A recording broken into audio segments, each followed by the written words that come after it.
आजकल मौसम बिग्रिएको छ। हावाको फेरबदलले गर्दा आजकल मौसम बिग्रिएको छ। धरतीमाथि बिहानीको ओसले चिसो छाया पसारिएको छ। बादलहरू घुम्ती गर्दै आकाशमा नाच्दै जान्छन्। वर्षाको झरी जीवनमा रङ्ग भर्दै जान्छ। यो विश्व नै एउटा रङ्गमञ्च हो। मौसम नै परिवर्तनको खेल। कहिले धुप कहिले छाया, जीवनको यो अनौठो मेल।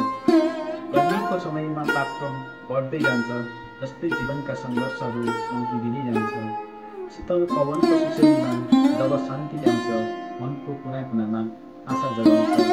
वर्षाको रिमझिम पानीले धरतीलाई नुहाउँछ, जीवनका सपनाहरू नयाँ ऊर्जा दिन्छ।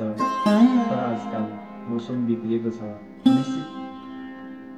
अनेकताले जीवनमा अस्थिरता ल्याएको छ। यो परिवर्तनको चक्रमा हामी सबै बाँधिएका छौँ। मौसमको यो खेलमा जीवनका धेरै पाठहरू सिकाएका छन्। आउने भविष्यमा के होला कसैलाई थाहा छैन। यो मौसमको सन्देश हो, जीवन अनिश्चितताको खेल, तर यो पनि जीवनको एउटा हिस्सा हो।